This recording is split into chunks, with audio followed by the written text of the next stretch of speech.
Hello everyone, आपको हमारे YouTube channel PK07 studio में स्वागत है। यह हमारे चैनल का फर्स्ट वीडियो है। इसी फर्स्ट वीडियो में हम क्लास 10 के मॉडल सेट को सोल्व करने जा रहे हैं, तो आप इस वीडियो में अंत तक बने रहें। देखिए, मॉडल सेट का पहला सवाल है ना, px बराबर क्या लिखा हुआ है, एक्स स्क्वायर माइनस px बराबर एक्स स्क्वायर माइनस 27 का शून्यांक निकालना है। ध्यान सुनिएगा कि px बराबर एक्स स्क्वायर माइनस 27 का शून्यांक निकालें, मतलब आपका ऑप्शन है ये बराबर कितना है बताएंगे। कितना plus minus 9√3, option B plus minus 3√3, option C plus minus 7√3, option D plus minus 3। ध्यान सुनिएगा इधर है ना, ये आपका बहुपद है और आपको पता है कि बहुपद का अधिकतम घात जितना होता है उतना आपका मान निकलता है। यहाँ बहुपद का अधिकतम घात कितना है, 2 है, मतलब इसका कितना मान निकलेगा, 2 मान निकलेगा। और सभी ऑप्शन में 2 का मान है, प्लस 9√3 एक का मान, फिर माइनस 1 9√3 और एक। ऐसे सभी में है, मतलब सभी में 2 यहाँ तक तो सीमित है कि आंसर सभी यहाँ आपको लग रहा है कि हाँ ऐसा होना चाहिए। रहा बात सेकेंड, सुनिएगा अब ऑप्शन से कैसे बनाएंगे। ऑप्शन से ऐसे बनाना है कि निम्नलिखित ऑप्शन में से किस ऑप्शन को यहाँ रखेंगे कि आपका बहुपद शून्य हो जाएगा, वही बहुपद का शून्यांक। क्लास 9 में पढ़ा होगा या फिर क्लास 10 में पढ़ा भी दिया है कि इस ऑप्शन में से जिस ऑप्शन का मान यहाँ रखेंगे और इस बहुपद को यदि ये शून्य कर दे रहा है तो वही उसका आंसर होगा। अब आपको ढूंढना है कि कौन सा ऑप्शन है जो इस बहुपद को शून्य कर दे।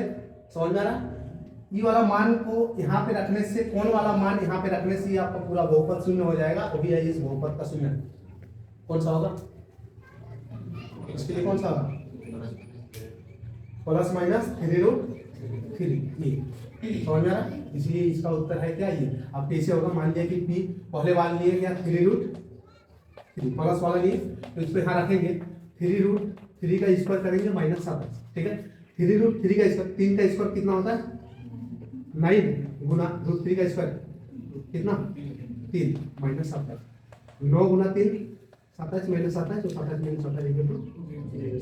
फिर जब एक बार रखेंगे, एक बार प्लस वाला लिए तो अब की बार देखेंगे माइनस में, यदि आ रहा है तो यही ऑप्शन सही है, माइनस 3√3। तो जहाँ x है वहां पे रखेंगे माइनस 3√3 का स्क्वायर, माइनस कितना 17। सबसे पहले माइनस 3 का स्क्वायर, माइनस 3 का स्क्वायर कितना होता है 9 होता है, और √3 का स्क्वायर 3 माइनस 27, और 9 गुना 3 27 माइनस 27, 27 माइनस 27 कितना 0। तो निम्नलिखित में से सिर्फ एक ही ऐसा ऑप्शन है जो ऑप्शन बी इस बहुपद को शून्य कर देता है, इसलिए इसका शून्यांक क्या है प्लस माइनस 3√3। अब नेक्स्ट सवाल में है बेटा, ठीक है ना, उतारेगा तो नहीं ना।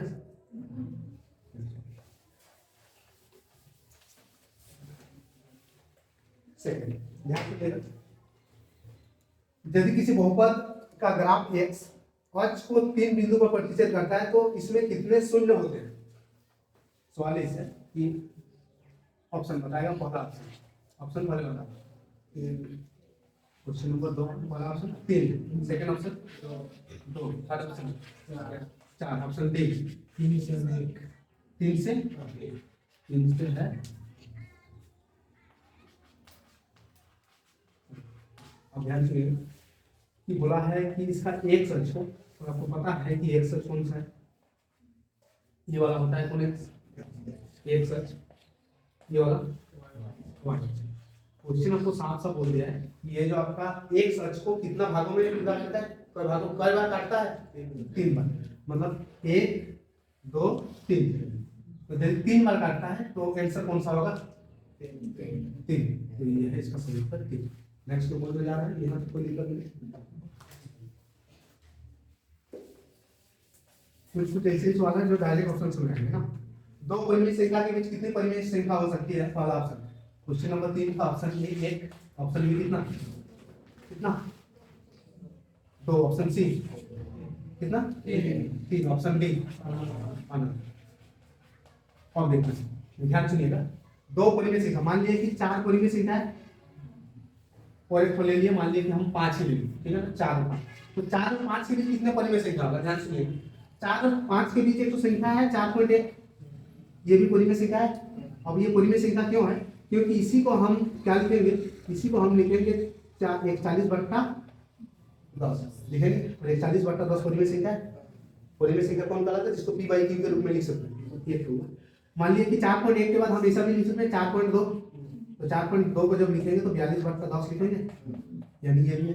तो इस तरह से आप अंदाज करो कि कितना 4 और 5 के बीच कितना होगा, कितना होगा। सीमित होगा कि सीमित से भी ज्यादा होगा? सीमित से ज्यादा। क्या 1 होगा, 2 होगा, 3 होगा क्या? हाँ, तो होगा क्या? अनंत। यानी 2 परिमेय संख्या के बीच कितना परिमेय संख्या होता है? अनंत परिमेय संख्या। नेक्स्ट सवाल, सवाल नंबर 4, ठीक है ना। ध्यान से देखिए, सवाल आपको बोला है 2 क्रमिक सम संख्या का एचसीएफ क्या है? एचसीएफ 2 क्रमिक संख्या, ध्यान सुनिएगा। पहला ऑप्शन बताओ कितना? 1, option B 2, option C 3, option D 5। ध्यान सुनो, आपको बोला है 2 क्रमिक क्या संख्या? क्रमिक यानी क्रमागत, 2 क्रमागत सम संख्या। अब 2 क्रमागत सम संख्या बताओ। क्रमागत मतलब लगातार मिलना चाहिए। क्या क्या होगा? कोई भी बोलेगा, जो बोलेगा 2 4 क्रमागत है, 8 10 क्रमागत है, 10 12 क्रमागत है, या हम यदि लेंगे 14 16 14 और 18 क्रमागत है, तो ये क्रमागत में नहीं लेंगे, ये सब लेंगे। तो इनमें से हम कोई भी ले रहे हैं, ऐसा जरूरी नहीं कि हम 2 4 लिए हैं, 8 10 लिए हैं, 10 12 लिए हैं, हम कोई भी ले सकते हैं। समझ में आ रहा है? तो हम 2 क्रमागत सम संख्या लेंगे और 2 क्रमागत सम संख्या का हम क्या लेंगे? मौसो लेना है। ध्यान सुनिएगा, हम मौसो ले रहे हैं। एचसीएफ मान लिया कि हम परिवार में 2 और 4 ही लेंगे, ठीक है ना। 2 और 4 का मौसो, मेरा बात ध्यान सुनिएगा। मौसो कहता है कि कौन सा बड़ा से बड़ा संख्या है। तो मौसो निकालने का बहुत विधि है, 4 5 विधि है, जितना विधि पढ़ेंगे सभी क्लास में अलग अलग मौसा, ठीक है। 9 में पढ़िएगा तो 9 में हो सकेगी गुणनखंड विधि है, 10 में भी गुणनखंड विधि है। छोटा क्लास जाइएगा तो भाग विधि से सिखाता है, तो भाग विधि में छोटा क्लास है। अब मेरा बात से सुनिएगा कि एचसीएफ 2 और 4 के एचसीएफ क्या होता है? कौन सा बड़ा से बड़ा संख्या है? ध्यान सुनिएगा, कौन सा बड़ा से बड़ा संख्या है जो इन दोनों संख्या को पूरा भाग दे, दोनों संख्या को भाग देना चाहिए, वही है 2 और 4 का मौसम। बताओ क्या? तो इसीलिए कौन सा उत्तर होगा? या फिर यदि आपको लग रहा है कि हम 2 और 4 अपने तरफ से लिए हैं, तो आप खुद बताएगा कि 2 को लगातार संख्या बताओ जिसका हम मौसम निकाल के दिखा रहे हैं, 2 ही होगा। मतलब कोई भी 2 संख्या बताओ जल्दी, तो सम संख्या होना चाहिए। क्या है? 48 और 50। देखो 48 और 50, 48 और 50 दोनों क्रमागत लगातार वाला सम संख्या है। अब दोनों लगातार का सम संख्या है, तो इसका मौसम देखिए कौन सा बड़ा से बड़ा संख्या है जो इन दोनों संख्या को भाग देगी। कौन सा है? तो क्या उससे बड़ा है? सोचो, नहीं है, इसीलिए 2 है इसका क्या मौसम, इसलिए ऑप्शन बी, ठीक है। अब नेक्स्ट मिटाएंगे, जो लिखने का जरूरत रहेगा लिखेगा, है ना, इसको तो लिखने का जरूरत नहीं है। आगे क्वेश्चन नंबर 5, ध्यान से देखिएगा। 2 चर एक्स वाई में रैखिक समीकरण ax + by + c = 0 के अधिकतम हल संभव है। कितना हल संभव है? ध्यान सुनिएगा, ये 2 चर वाला रैखिक समीकरण है ax + by + c बराबर कितना? 0। ये 2 चर वाला रैखिक समीकरण है। और पढ़े होंगे चैप्टर नंबर 3 में, मैथ का चैप्टर नंबर 3 में, कि 2 चर वाला रैखिक समीकरण का कितना हल होता है? अनंत हल होता है, ठीक है। अब कैसे होता है ध्यान से। पहला ऑप्शन बताएगा, ऑप्शन कितना? 1, सेकंड ऑप्शन 2, ऑप्शन सी कितना? अनगिनत, और ऑप्शन डी इनमें से कोई नहीं, नॉन ऑफ दिस। ध्यान सुनिएगा, देखो ऐसा बात है कि ए और बी आपको पता है, ए बी और सी क्या है? लिखे होंगे कि ए बी और सी आपका रियल नंबर होता है, वास्तविक संख्या होता है, लिखे ना। तो ए बी और सी यदि रियल नंबर है तो ए की जगह हम कुछ मान है, जो मन करेगा उसी को मानना है। और रियल नंबर आपको पता है कि दुनिया का सभी संख्या क्या कहलाता है? वास्तविक संख्या। तो हम जो मन करेगा उसी को लेना है। मान लीजिए ए का मान लिए 2, तो यहाँ 2x होगा, बी का मान लिए 5, तो 5वां होगा, सी का मान लिए मान की 7, तो ये होगा, ठीक है ना। कहने का मतलब इसका कितना मान निकलेगा बोल रहा है, तो कितना मान निकलेगा? मान लिया, ध्यान से सुनिए, x और y, x का मान यदि हम यहाँ पे लेंगे, x का मान यदि 1 लेंगे तो y का मान कितना निकलेगा? x का मान 1 लेंगे। आपको पता है यदि इधर 0 है, ध्यान सुनो, इधर यदि 0 है तो इधर भी कितना होना चाहिए? तब ना ये यदि बराबर तो ये भी बराबर, इधर 0 तो इधर भी 0। तो x का मान यदि हम 1 लेंगे तो y का मान क्या रखेंगे कि आपका पूरा सिस्टम 0 हो जाएगा, आपका जो इधर का कैलकुलेशन है 0 हो जाएगा। क्या रखेंगे, इधर 1 रख रहे हैं तो 2 और ये कितना 7, कितना 2 7 9। तो अब 5 को कौन सी संख्या से गुना करेगा कि 9 होगा, 5 को कौन सी संख्या से गुना करेगा कि 9 होगा, समझ आ रहा है। और यदि आपको एक भी थोड़ा सा झंझट करना है तो इसको एक काम करो, इसको कर रहे हैं, इसको ऐसे संख्या बनाओ, इसको यदि y को डाटा ही थोड़ा दूसरा हो गया है ना, यदि डाटा यदि सही से लेते तो हो जाता। मान लीजिए इसी को छोड़ो 9 ही डालते है ना, यहाँ पे y की जगह कौन सी संख्या को बैठाएंगे, क्या हम 9/5 करेंगे तो आएगा 9, y का मान यदि हम 9/5 करेंगे तो 5 में से 5 कटेगा, आएगा 9, समझ में आ रहा है। और आपको माइनस करना है, मतलब घटाना है, 0 लेना है तो माइनस 9/5 करेंगे, होगा ऐसा। इसमें यदि नहीं समझ में आ रहा है तो एक काम करिए, ऐसे x का मान कितना लिए, x का मान पहले कितना 1, तो 2 × 1 प्लस 5y प्लस 7 बराबर 0, 2 × 1 2 और 7 9 बराबर के उस पार ले जाएंगे, कितना होगा -9। तो y का मान कितना आया -9/5, ये -9/5 लिखे, होगा ऐसे। अब हम क्या करें, यदि x का मान 2 रखेंगे, यदि x का मान 2 रखेंगे तो कितना आएगा, देखो इसको यहाँ पे रखना, 2 × 4 4 और 7 11 को उधर ले जाएंगे, कितना होगा -11, -11 5y बराबर -11 है, तो y का मान कितना होगा -11 कितना 5। फिर यदि हम 3 रखेंगे, ध्यान से देखो 3 रखेंगे तो कितना होगा, 3 × 6 और 7 13, उधर ले जाएंगे कितना होगा -13, और -13 ये 5 है, इधर जाएगा भाग में -13/5। तो क्या आपका एक, ये आपका जो 2 चर वाला रैखिक समीकरण है, क्या इसका 1 2 ही हल पॉसिबल है या इससे ज्यादा भी हल आपका पॉसिबल है, ज्यादा, इसलिए इसका सही क्या होगा, क्या इसका एक तो हल निकलेगा, हल मतलब मान, क्या इसका एक तो मान निकलेगा, क्या इसका 2 ही मान निकलेगा, 3 निकलेगा, सॉरी अनगिनत निकलेगा, तो अनगिनत निकलेगा, निम्नलिखित में से कोई नहीं, मतलब एक भी नहीं निकलेगा, अनगिनत। अब नेक्स्ट सवाल में देखिए, उतारना तो नहीं ना,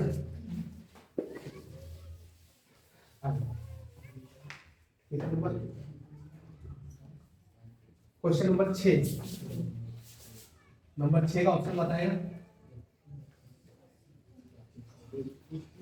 प्रतिच्छेद,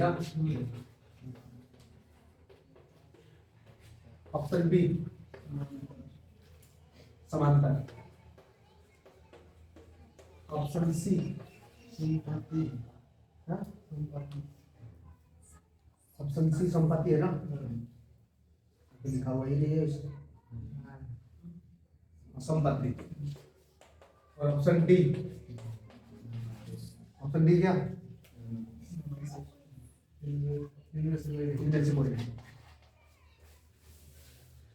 ध्यान से लिखिएगा। सवाल क्या है, असंगत समीकरण युग्म द्वारा निरूपित रेखाएं कैसी होती है, आप चैप्टर 3 में पढ़ा है, कैसा होता है बताएगा। असंगत किस केस में होता है, ध्यान सुनिए, A1/A2 बराबर B1/B2 बराबर C1/C2 से, क्या इस केस में आपका समांतर होता है, इस केस में संपाती होता है, इस केस में संपाती होता है, ये केस में क्या होता है समांतर होता है। तो ये समांतर होता है। आप ग्राफ में यदि ये केस पढ़ेंगे, A1/A2 बराबर B1/B2 C1/C2 पढ़ेंगे, तो ये दो रेखा, दो आपका क्या बोलेंगे, दो आपका रेखा इस प्रकार से गुजरेगा जो कभी प्रतिच्छेद ही नहीं करेगा। यदि ये केस पढ़ रहे हैं तो यदि प्रतिच्छेद नहीं करता है तो कौन सी रेखा में आएगा, ये किसका केस है, समांतर रेखा है ना, तो ये होगा समांतर रेखा, मतलब दो समांतर रेखा आपस में कभी भी प्रतिच्छेद नहीं करता है, ये केस समझ में, तो उत्तर होगा कौन सा, ये तो पढ़ चुका है, इसलिए इसमें कोई इतना ज्यादा डिस्कस करने का जरूरत नहीं है। अब नेक्स्ट में देख रहे हैं आगे, कितना 7 ध्यान से देखिएगा, x² - 3x + 2 बराबर क्या है 0 है। इसका क्या निकालने बोला है, मूल मतलब आपका मान, ठीक है, मूल मतलब रूट इंग्लिश में, तो इसका मान निकालने बोला है। पहला ऑप्शन क्या है, option zero, option B -1, option C 2, option D -2। ध्यान से देखिएगा, इसका इसका मूल कौन सा है? इसका मूल वही होगा जो इस समीकरण को क्या कर दे, शून्य कर दे। कौन सा ऑप्शन है जो इस समीकरण को शून्य कर देगा? कौन सा? मान लिया कि यदि हम पहले बार में जीरो बैठा है तो जीरो का स्क्वायर, जीरो घटाओ 3 गुना जीरो, जीरो जीरो में जीरो गया, ये बता 2। क्या जीरो आ रहा है? नहीं आ रहा है, इसलिए ये नहीं। -1 का स्क्वायर, हाँ +1, फिर -3 गुना -1 +3 और ये 2, 3 और 2 5 और 1 6। क्या जीरो कर पा रहा है? नहीं, चलिए ठीक है 2। यहाँ जी 2 रखेंगे तो 2 का स्क्वायर 4 और ये कितना 2 3 6, -6 में +4 गया, कितना होगा? -2 और -2 और +2 जीरो है, इसलिए ये क्या होगा? ऐसा सोचना है कि ऑप्शन नहीं बने, ठीक है ना। इस छोटा छोटा सवाल जो ऑब्जेक्टिव सवाल है, ऑब्जेक्टिव सवाल को आपका सब्जेक्टिव जैसा नहीं बनाना है। ये सब कैसे बनाना है कि कौन सा ऑप्शन को यहाँ रख देंगे कि इधर यदि जीरो है तो इधर भी जीरो होना चाहिए, कौन सा ऑप्शन को यहाँ रखेंगे कि जीरो हो जाएगा। चेक करेगा, बारी बारी से चेक करेगा, आपने जो आएगा वही होगा इसका सही। नेक्स्ट देखिएगा, 2 लगातार विषम धनात्मक पूर्णांक ज्ञात कीजिए जिसके वर्गों का जो कितना है 290। और आपसे 7 नंबर ऑप्शन बताएगा, हाँ 8 नंबर ऑप्शन, पहला ऑप्शन 15 17 9 11 सी, हाँ 13 15 11 13। क्वेश्चन साफ साफ बोल दिया है कि निम्नलिखित ऑप्शन में से, और ये देखो ये जितना ऑप्शन है सभी अब तक क्रमागत विषम धन पूर्णांक क्या ऐसा है? तो कौन सा क्रमागत विषम धन पूर्णांक? अब इसका वर्ग करना है। 15 का वर्ग कितना होता है? 225। 17 का वर्ग 289। क्या इन दोनों को जोड़ने से आ रहा है का 290? होने से ये ऑप्शन होगा, ये ऑप्शन। अब बारी है ये, इसका स्क्वायर 81, इसका स्क्वायर 121। क्या इन दोनों को जोड़ने से आ रहा है 290? 290 की ज्यादा बोला तो ये भी नहीं होगा। नेक्स्ट इसमें देख रहे हैं, इसका स्क्वायर 169, इसका स्क्वायर 225। क्या जोड़ने से आएगा 290? नहीं आएगा, तो बचा यही आएगा। अब कितना भी कर लो, 11 का स्क्वायर 121, 13 का स्क्वायर 169, दोनों को जोड़ेंगे तो आएगा कितना 269। क्वेश्चन नहीं बोला था कि निम्नलिखित ऑप्शन में से किस ऑप्शन ऐसा, कौन ऑप्शन ऐसा है कि उसका स्क्वायर करके जोड़ेंगे तो 290 आएगा। तो निम्नलिखित में से डी ऑप्शन ऐसा है कि 290 आएगा। ठीक है,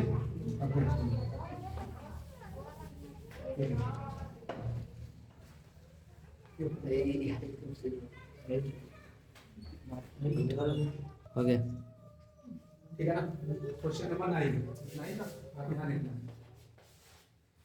बोला है निम्नलिखित में से कौन एपी है ना, बोला ऑप्शन 2 4 बता 8 16 ऑप्शन बी बता कितना 1 3 9 27 सी कितना -10 -6 -2 2 ऑप्शन डी 1 4 9 16 25। यदि कोई भी सीरीज यदि एपी में तब कहलाता है, ध्यान सुनिएगा, कोई भी सीरीज एपी में तब कहलाएगा जब प्रत्येक का गैप समान होना चाहिए। इसका गैप कितना का है 2, इसका गैप कितना का है? क्या गैप समान है? नहीं है तो एपी में होगा। 1 और 3 का गैप देखो 2, 3 और 2 का गैप देखो, क्या गैप बराबर है? नहीं होगा। आगे 10 और -6 का गैप कितना है? +4 ना -4? कितना?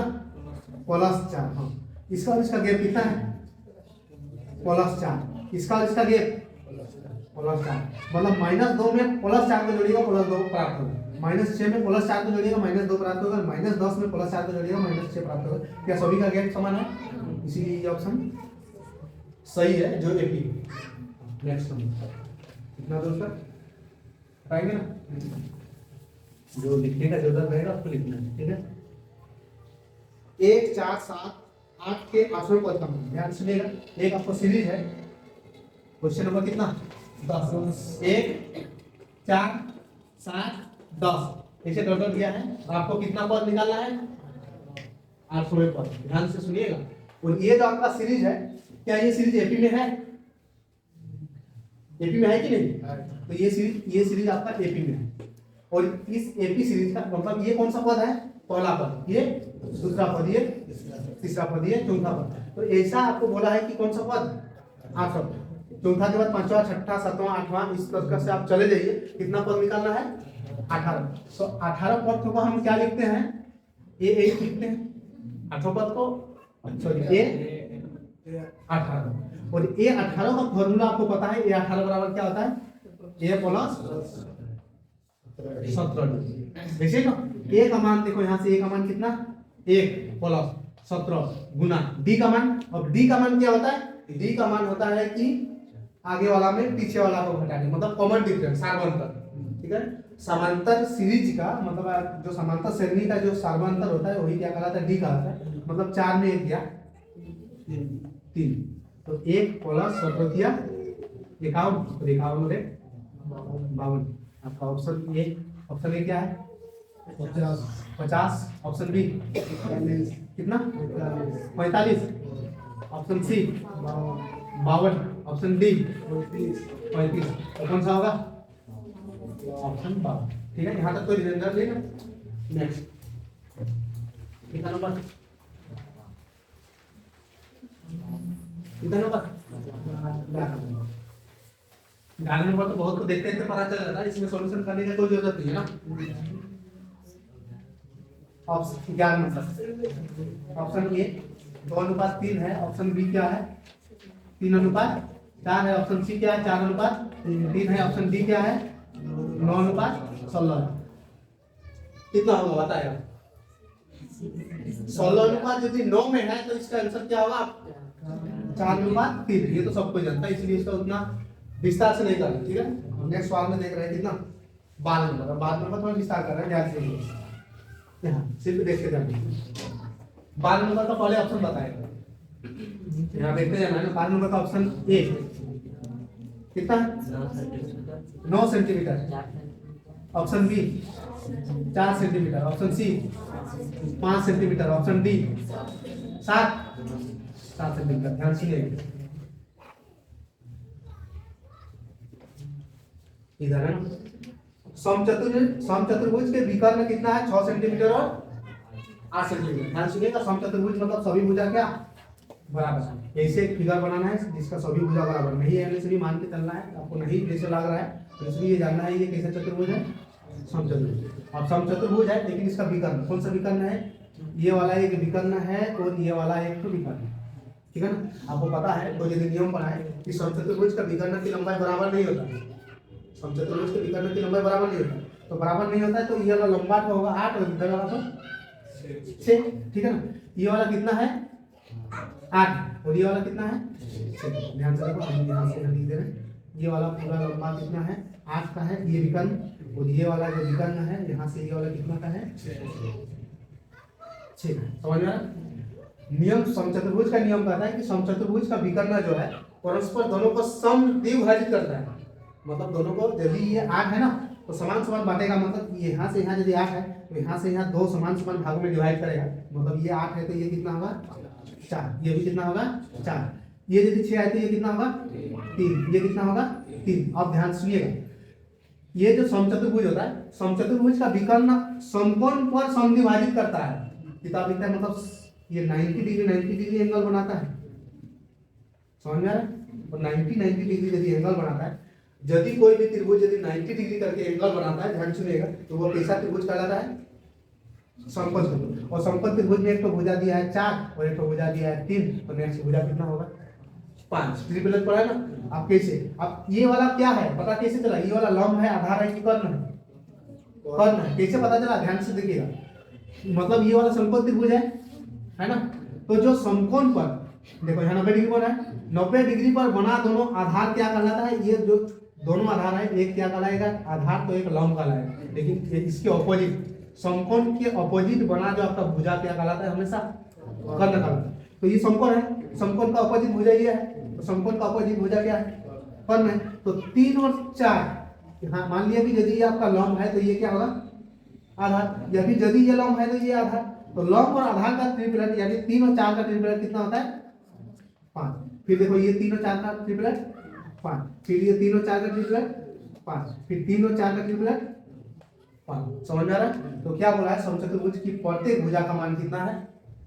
5 सेंटीमीटर। ये है सही उत्तर। यदि उतारेगा तो थोड़ा स्पीड होगा, उतारेगा है।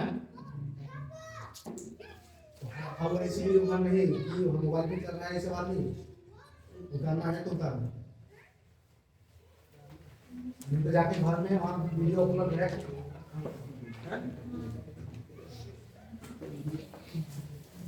जिसको देखना है वहां तक उसको पहुंचा देना है, सिर्फ उसी को देखेगा, बात खत्म।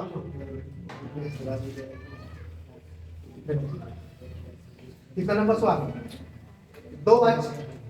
क्वेश्चन नंबर कितना? Question number 13। 2h मतलब ये वाला कौन सा h है? ये वाला yh, ये वाला xh। तो 2h का ये वाला जो बिंदु है क्या बोला जाता है? 2h का प्रतिच्छेदी बिंदु कौन सा है? प्रतिच्छेद मतलब काटान बिंदु। दोनों h का काटान बिंदु ये वाला है, तो इस बिंदु का नाम क्या है? मूल बिंदु। मूल बिंदु। पहला ऑप्शन बताएगा क्या है? पहला ऑप्शन निर्देशांक तो होगा नहीं, मूल निर्देशांक। ऑप्शन बी मूल बिंदु। ऑप्शन सी निर्देशांक अक्ष, निर्देशांक अक्ष। और ऑप्शन डी दोनों बी। सही ना? तो कौन सा होगा? Option D. ठीक है ना? अब नेक्स्ट सवाल 15 नंबर सवाल। 15 नंबर का ऑप्शन बताएगा। Option A, option B, option C और ऑप्शन डी। ऑप्शन ए बताएगा। ऑप्शन ए बताओ। ऑप्शन ए 4/3 अल्लाह के। Option B 3/4। Option C 3/5। Option D कितना? 5/4। ध्यान सुनिएगा, किसका मान दिया हुआ है? यहाँ लिखना है साइन ए। साइन ए का मान कितना? 3/4। किसका मान मांगा है? कोसेक ए। पहले तो ये मैचिंग करना है, क्या ये दोनों एंगल बराबर है ना? तो एंगल यदि बराबर है, ध्यान सुनिए, साइन ए का फॉर्मूला क्या होता है? मान लिया कि साइन का फॉर्मूला क्या होता है? साइन का फॉर्मूला P बट्टा है H। साइन का फॉर्मूला होता है ना P/H, लंब बाय क्या? कर्ण। तो कोसेक का फॉर्मूला क्या होता है? कर्ण बट्टा लंब होता है ना, तो कर्ण मतलब H/P। आप देखो, यदि एंगल सब समान है इसीलिए ये सब लिखेंगे, एंगल यदि समान नहीं रहेगा तो सब लिखेंगे भी नहीं, जो नियम पढ़े हैं। ठीक है ना? तो इसका H की जगह कितना है? 4, तो इसकी जगह कितना है? 3। तो 4/3। कौन सा ऑप्शन है? Option A. और ये नहीं तो देखो फिर और एक नेक्स्ट बता दें ना, कोसेक निकालने बोला है। कोसेक ए का फॉर्मूला पढ़े हैं। कोसेक ए बराबर होता है 1/sin होता है, तो एक ये मेन बढ़ता है। ठीक है ना? साइन ए का मान कितना है? 3/4। 4 के ऊपर उठेगा तो 1 गुना 4 होगा, ऊपर उठेगा ना, 1 गुना 4 कितना होगा? 4/3। ठीक है? Next number. ठीक है? नंबर कितना? नंबर 16। 16 तो भाई नंबर 16 देखो, सेके प्लस क्या है? 10 है। सेके प्लस 10 है इंटू 1 - sin है। 1 - sin है बराबर है, कौन सा ऑप्शन का बराबर है? पहला ऑप्शन। ऑप्शन ए sin है। ऑप्शन बी cos है। ऑप्शन सी sec ए। ऑप्शन डी cosec ए। अच्छा बताएगा ये 8.4 का कितना नंबर वाला सवाल है? 8.4 का कौन सा सवाल है ये? किसी को यदि याद होगा तो नहीं, या फिर 8.4 का देखना किसी ऑप्शन में ये वाला है सवाल, जहां तक हमें उम्मीद है, नहीं तो बना के देखिए। सेक ए को हम चेंज करेंगे, सेक ए को 1/2 कोसे लिख सकते हैं, होगा ना, प्लस टेन ए को लिखा जाएगा, टेन ए का फॉर्मूला पढ़ा होगा, साइन ए बट्टा क्या कोसे, पढ़ाई कि नहीं, इनटू 1 माइनस क्या, इसे है कोसे और कोसे का एलसीएम, कोसे होगा, ऊपर में क्या बचा, कोसे का पाना कितना बार पढ़ने से कोसे, कोसे का क्या मल्टीपल है कोसे, एक, अब 1 गुना 1 प्लस, फिर कोसे का कौन सी संख्या गुना में है कि कोसे मिल गया है 1, अब उस 1 से साइन को गुना करेंगे, साइन इनटू क्या है 1 माइनस साइन, होगा ना। देखो आपको पता है कि ऊपर से गुना, तो 1 plus sine A into 1 minus sine A, किसी का फॉर्मूला है ये a plus b into A minus B, A plus B into A minus B का formula, A square minus B square, A की जगह कितना है 1, 1 का स्क्वायर कितना 1 माइनस बी स्क्वायर के बी की जगह कितना है साइन, तो साइन का स्क्वायर साइन स्क्वायर ए बट्टा कोस, अब 1 माइनस साइन स्क्वायर ए का फॉर्मूला क्या होता है कोस स्क्वायर ए बट्टा कोस, ठीक है ना। यहाँ कोस कट हुआ है, 2 हुआ है, यहाँ कोस कितना है 1, तो कोस ये और ये कट गया, कितना था कोस बचा कोस ए, इसलिए ऑप्शन कोस, तो दिक्कत है।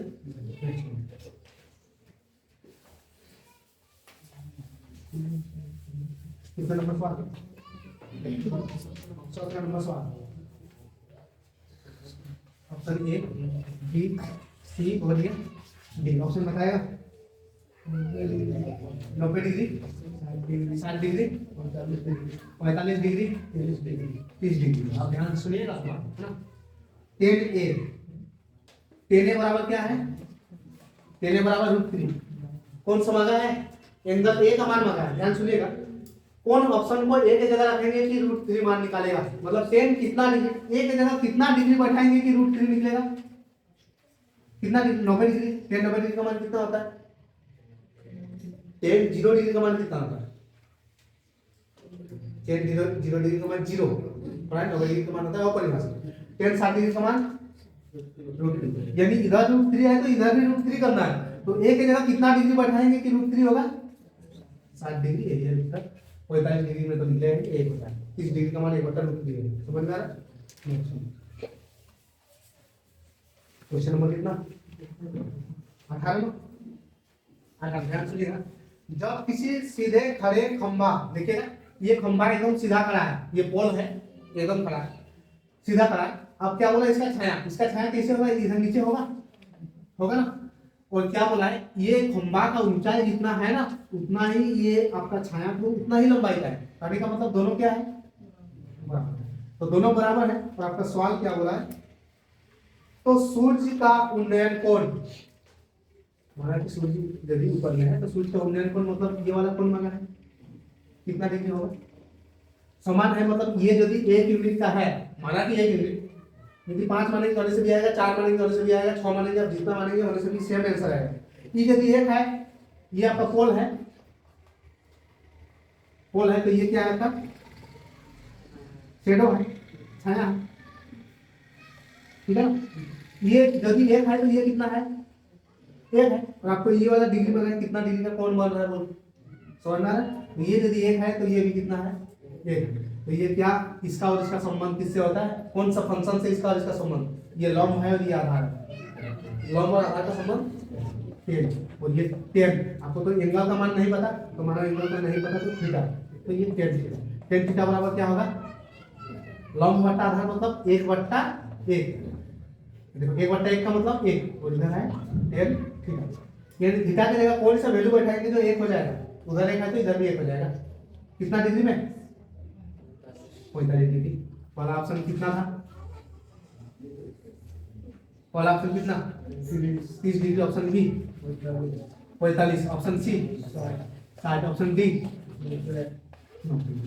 इसलिए कौन सा होगा, इसमें दिक्कत है ना।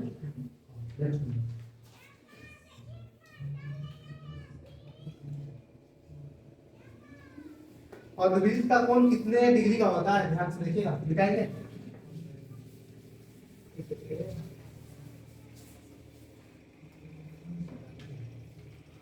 यह है एक कंप्लीट विजिट, ठीक है ना। यह है क्या, आधा विजिट। तो आधा विजिट में आप जहां भी कोण खींचेगा ना, कहीं भी आप कोण खींचेगा 90, यदि ऐसा भी खींचेगा ना तो 90 डिग्री बनेगा, बोलता है। बात ऐसा है, अब इसे तो बनेगा नहीं कोण, मतलब आप 90 डिग्री में, सॉरी, और विजिट में आप यदि कहीं भी आप एंगल बनाएगा तो 90 डिग्री बनेगा। क्या यहाँ आपका 90 डिग्री बनेगा, जैसे लग रहा है बनेगा 90 डिग्री। तो इसी टाइप से आप कहीं भी बनाएगा कितना डिग्री का बनेगा, और विजिट पे बनाना आप थोड़ा सा याद रखिएगा, और विजिट पर बना कोण 90 डिग्री। यदि क्वेश्चन पूछता कि एक अर्धविजित में कितना कोण बनता है, अर्धविजित में मतलब अर्ध चाप में बोलता होने से 180 डिग्री, और एक कंप्लीट चाप में बोलेगा होने से 360 डिग्री। तो याद रखिएगा अर्धविजित का कितना डिग्री कोण बनता है, 90। याद रहेगा ना। नेक्स्ट कौन सा ऑप्शन, ऑप्शन डी, ये डी है करेक्ट, ठीक है। क्वेश्चन नंबर कितना, 20, क्वेश्चन नंबर 20 ना, क्वेश्चन नंबर 20 ध्यान से देखिएगा ना। पहले ऑप्शन बताएगा, option A, option B 2, option C 3, option D 4। अब ध्यान से देखिए क्या बोला है, यदि दो वृत्त के केंद्रों के मध्य दूरी, ध्यान से देखो, आपको पता है कि दो वृत्त ले रहे हैं, ये एक वृत्त है और ये एक वृत्त है, मतलब अभी दूर दूर में ले रहे हैं। क्वेश्चन बोला है ये केंद्र से ये वाला यहाँ दूरी, फिर केंद्र से ये दूरी, केंद्र से परिधि तक की दूरी क्या कहलाता है, त्रिज्या। केंद्र से परिधि तक की दूरी त्रिज्या। सवाल बोला है कि दोनों वृत्त को ऐसे रखिए, यदि दो वृत्त के केंद्रों के मध्य दूरी, दो वृत्त के केंद्र, दोनों वृत्त के केंद्र का मध्य दूरी दोनों त्रिज्या के योग के बराबर है। इसका मतलब कैसे करना होगा बताओ। यदि आप त्रिज्या ये 5 मान रहे हैं तो ये भी कितना का है, बोल रहा है 5 का, ठीक है। और जो दोनों वृत्त को आप इस प्रकार से रखो, है ना, कि यदि आप इसको यहाँ रख रहे हैं, इसको यहाँ रख रहे हैं, तो क्या है, इनका दोनों का त्रिज्या के योग के बराबर हो रहा है 10। इन दूरी तो 10 है कि 10 से ज्यादा, यहाँ तक यदि 5 है, यहाँ तक 5 है, तो यहाँ पे तो कुछ ना कुछ और ना दूरी है, तो क्या ये तो 10 है ना, और इसे वृत्त को सामने लाना होगा कि नहीं, तो सामने लाना होगा। तो इसका मतलब है कि इसको ऐसे सटा दे रहे हैं, ये तो 5 है, तो ये भी कितना है 5। देखो यहाँ से ये भी दूरी भी आपका हुआ 10 है ना, यहाँ से ये 5, यहाँ से ये 5, और दोनों के केंद्रों का बीच का दूरी भी 10 है, 10 हुआ। आपको बोला है कि कितने स्पर्श रेखा खींचेगा, दोनों से कितना स्पर्श, उभयनिष्ठ मतलब कॉमन। एक तो ऐसा खींचो जो दोनों वृत्त को टच करना चाहिए, तो कहाँ खींचेगा वो देखना, कहाँ खिंचाएगा, बीच में खिंचाएगा जो दोनों वृत्त को टच करता है, और कहीं बताओ कॉमन स्पर्श रेखा, कॉमन मतलब समझ में आ रहा है। यदि यहाँ एक तो रेखा खींचेंगे तो ये कॉमन है, इसका ये मिल रहा है कॉमन भाग, टच कर रहा है, तो ये तो होगा कि इससे नहीं होगा। इधर खींचेंगे तो होगा, इसका मिलेगा, ये टच करेगा, यहाँ खींचेंगे तो ये टच करेगा, यहाँ खींचेंगे तो ये टच करेगा। यदि ये यदि ऐसा है, ध्यान सुनो, यदि इसको यहाँ पे यदि हम ऐसा खींच रहे हैं, ये रेखा इसको भी टच करा, इसको भी टच करा, दो समझ आ रहा है। ये रेखा का दोनों को टच करा, दोनों के लिए कॉमन है रेखा, ये रेखा इसको टच करा, दोनों के लिए कॉमन है, और कहीं भी आपका संभव है। और बताओ यदि ऐसा है तो यानी कौन सा ऑप्शन होना चाहिए, ऑप्शन 3। यहाँ तक कोई यदि झंझट है तो बताएगा, बोलते तो एक मारेगा, ये तो आपको माइंड में सेट ही नहीं करेगा। और दोनों का यदि 5-5 है तो दोनों सेट होगा ना, दोनों आपका समान स्पर्श रेखा में खिंचाएगा कि नहीं। एक यदि छोटा रहता तो है टच ही नहीं करता, भले ही ये मेरा फिगर जो है छोटा बड़ा, कोई झंझट नहीं है इसमें, मिटा रहे। तो कितना होगा 3। आगे नेक्स्ट वन, थोड़ी ये डेटा भी हम नहीं बना सकेंगे, लेकिन हम बन गया। क्वेश्चन नंबर कितना 21, वृत्त के केंद्र से समदूरस्थ जीवा, ध्यान सुनिएगा 21 नंबर ऑप्शन बताएगा पहले, एक भी सवाल ऐसा नहीं है ऑब्जेक्टिव में 30 में से 30 बनेगा, ठीक है ना। बताओ पहला ऑप्शन असमान, असमान, ध्यान से देखना असमान। ऑप्शन बी समान, ऑप्शन सी ए और बी दोनों, ऑप्शन सी। सभी उत्तर सही है। है सभी उत्तर सही है। अच्छा, सब इतना ही है, ध्यान सुनिएगा। एक तो विदित है, विदित है, एक तो विदित से यदि जीवा खींचेंगे, एक तो विदित से जीवा ये खींचेंगे, और एक तो समान दूरी से यदि जीवा खींचेंगे। बोल रहा है कि ये जितना आप दूरी लिए है ना, जितना भी दूरी लिए है इस केंद्र से जितना दूरी, आप यहाँ से भी इतना ही दूरी खींचो, जितना दूरी खींचा है। यदि ये 2 सेंटीमीटर लिया है तो ये भी कितना खींचो, 2 सेंटीमीटर, और यहाँ से आपको जीवा खींच लो इस प्रकार से। तो बोला है क्या ये दोनों जीवा आपका समान होगा कि असमान होगा? देखो ये आपका जितना लंबा होगा ये भी इतना ही लंबा होगा कि अलग अलग होगा? उतना ही होगा। तो सही उत्तर कौन सा होगा? समान। कोई दिक्कत नहीं। आगे सवाल नंबर कितना?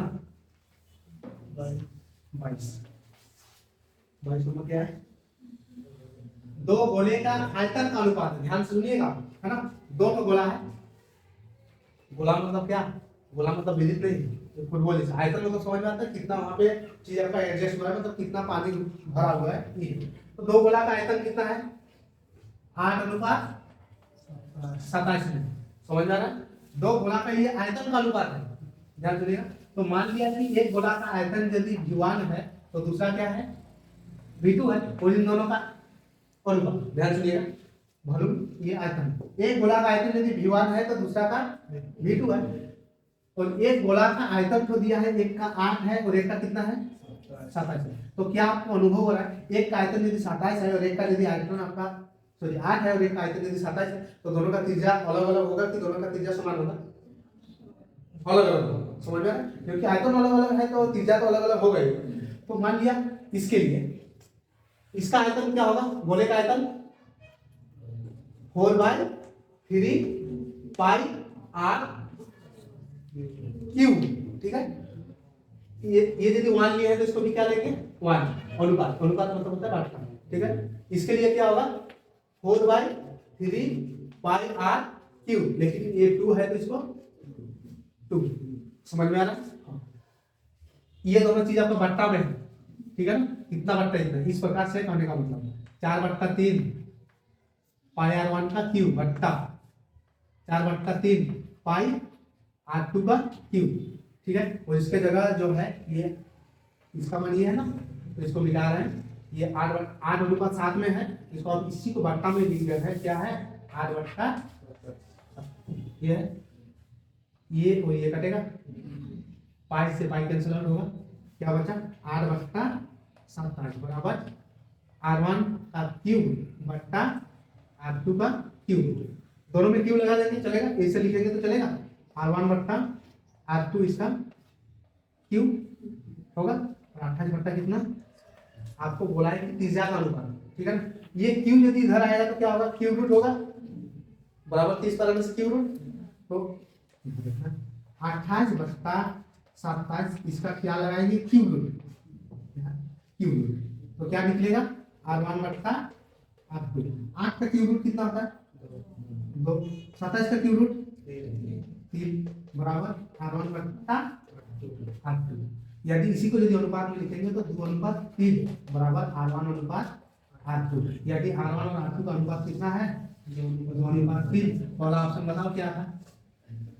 2:3। Option B. 4:7। Option C. 8:9। Option D 4:9। कौन सा होगा? Option A. कोई दिक्कत नहीं इसमें, नेक्स्ट हो जाएगा ना।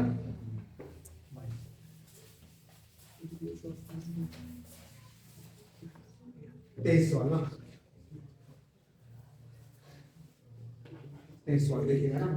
पहले ऑप्शन बताएगा 23 का। ए का कितना?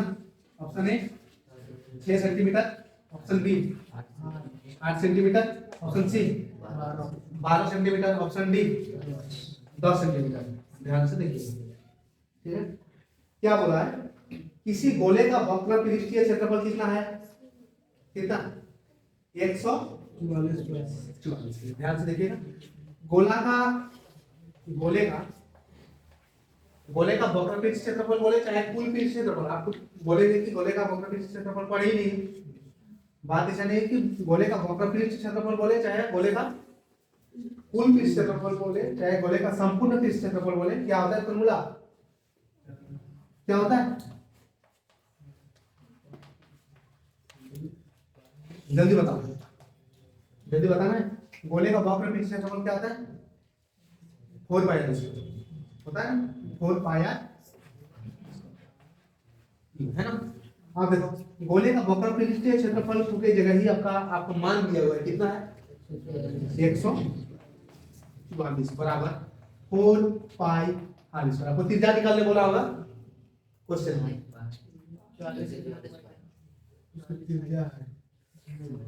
144 ठीक है, त्रिज्या का मान निकालने बोला ना। देखो आपको पता है कि इसको इधर लाएंगे, उससे बढ़िया है कि आप सीखे होंगे कि ऐसा भी काटने सीखो। पाई से पाई कैंसिल आउट होता है, 4 का पारा कितना बार में 144 होगा, कितना 4 किया 12, कितना बचा 24, 4 6 36 बराबर r स्क्वायर।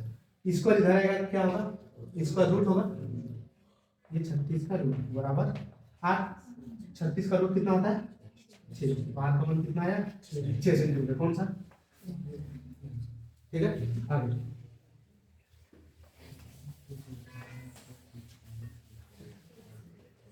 सवाल नंबर कितना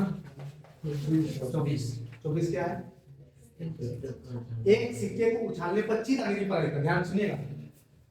देखो आपको प्रायिकता खोजा है, प्रायिकता किसका खोजा है, आपको बहुत बढ़िया तरीका से पढ़ाया गया है। प्रायिकता खोजा है एक चीज आने की, एक चीज, तो एक चीज आने की प्रायिकता, ध्यान सुनिएगा। एक सिक्का को यदि उछालेगा, एक सिक्का को उछालेगा, आपको पता है कि प्रायिकता बराबर यहाँ होता है कुल संभावित कुल परिणाम, रुपए में होता है क्या, हाँ ई के अनुकूल परिणामों की संख्या। तो एक सिक्का को यदि उछालेगा, एक बार तो 2 बार बोला है, एक बार, एक सिक्का को यदि एक बार उछालेंगे तो संभावित का जो परिणाम आएगा, कुल कितना परिणाम 2, उसमें से चित कितना बार मिलेगा 1, तो कितना होगा 1/2। इसका सही उत्तर है 1/2। वाला ऑप्शन क्या था, ऑप्शन बी कितना 1/2, ऑप्शन सी 1/4, ऑप्शन डी इनमें से कोई नहीं, तो क्या होगा अलग 1/2। नेक्स्ट देखिए, ठीक है बेटा, हो गया, इसमें तो दिक्कत नहीं होती। आगे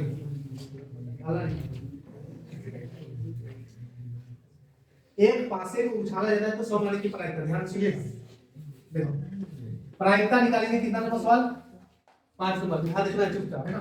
प्रायिकता निकालेंगे 25 नंबर में दूसरा है। अच्छा आपको पता है निश्चित घटना की प्रायिकता कितना होता है, वाला ऑप्शन क्या है, ऑप्शन बताएगा कौन, 0, option B 1/2, option C 1/4, D पढ़ा होगा ना। निश्चित घटना की प्रायिकता 1 और निश्चित घटना की प्रायिकता 0, तो निश्चित बोला है इसलिए, ठीक है। नेक्स्ट नंबर कितना 26, पहले ऑप्शन बता दो, 1/2, option B 1/3, option C 1/4, option D 0। यहाँ रखना है प्रायिकता, प्रायिकता किसका निकालने बोला है, 100 माने की प्रायिकता, 100 माने की प्रायिकता। एक पासे को यदि उछालेगा तो 100 माने की प्रायिकता, ध्यान सुनिएगा। एक पासा को यदि एक बार उछालेगा, ध्यान सुनिए, एक पासा को यदि एक बार उछालेगा तो संभावित कुल परिणाम कितना हो रहा था 6, उसमें से सम कितना बार आ रहा था, कौन कौन में था, एक 2 था, एक 4 था और एक 6, तो ई के अनुकूल परिणामों की संख्या कितना है टोटल 3। काटाकाटी करिएगा तो कितना होगा 1/2। इसमें कोई दिक्कत नहीं। आगे सवाल नंबर कितना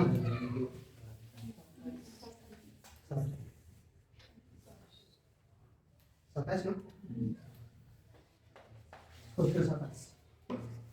क्वेश्चन 27 क्या बोल रहा है, जो x + 2 3x और 4x + 1 समांतर श्रेणी में बताएगा, तो x + 2 और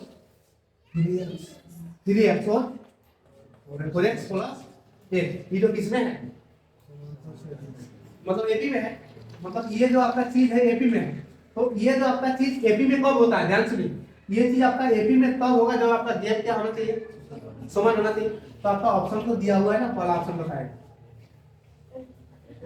एक ऑप्शन बी, दो ऑप्शन सी, तीन ऑप्शन डी, चार। मान है यदि पहले ए यदि यहाँ रख रहे हैं और यदि गैप सब समान आ रहा है, हमेशा ऑप्शन ए सही है।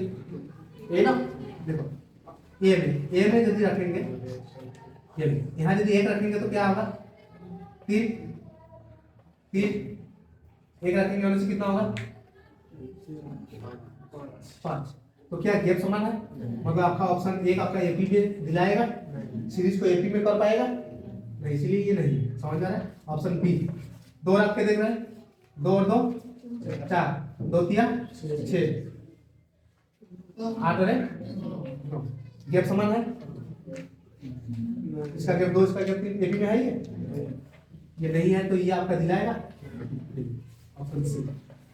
3 रख के देखो, 3 रखने से कितना, 5, 3 रखने से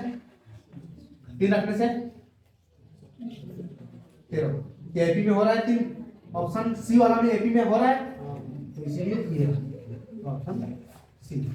कोई दिक्कत है, 28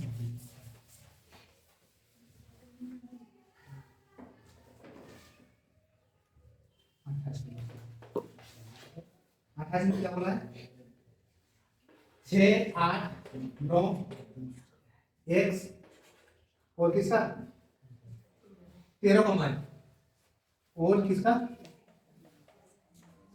13 का मान कितना है,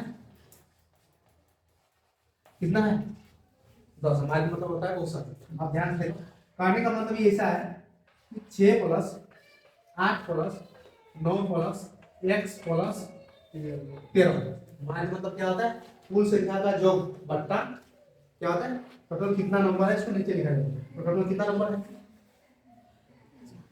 कितना है 5, बराबर आपको मान कितना दिया हुआ है, कितना है 2। ठीक है, इसको उधर भेज देंगे, 6 plus 8 plus 9 plus x plus 13 बराबर 5 गुना 10। एक्स की जगह कोई समान रखिएगा कि 50 होगा, इधर 50 है तो इधर भी 50 होगा। 8 से 14 और ये 13, 27 और 9 कितना 36 और एक्स की जगह कितना होना चाहिए, option A B C D. कौन सा ऑप्शन, ऑप्शन ए कितना था, option A 12, option B 13, option C 14, option D कितना, कौन सा है, ठीक है, कोई दिक्कत नहीं ना।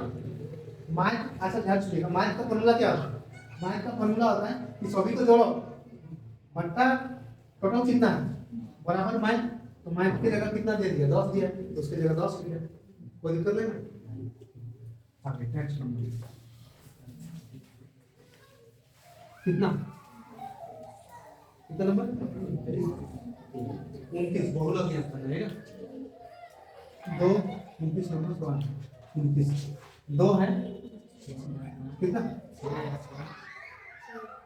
6, 4 5 0 2 1 3 2, खत्म। आपको पढ़ना है ये जो कैसा डाटा वाला बहुलक निकालना है, इसको ये रो डाटा वाला बहुलक, ठीक है ना। 10 क्लास में तो रो डाटा वाला था ही नहीं सिलेबस में, इसलिए ये तो पूछा है रो डाटा वाला, ठीक है। तो रो डाटा वाला बहुलक कहता है कि आपका जो ये है, जो आपका पंक्ति है, इस पंक्ति में सबसे ज्यादा बार कौन आया है वही होता है बहुलक। कौन है 2, तो बहुलक का ऑप्शन 2 कौन सा ऑप्शन में है, ऑप्शन ए कितना है 2, option C 3, option C 6, option D में 1। तो बहुलक मतलब होता है ये जो आंकड़ा है, इस आंकड़ा में सबसे ज्यादा बार कौन आया है वही है इसका बहुलक, 2, इसलिए है 2। नेक्स्ट सवाल 30, ठीक है।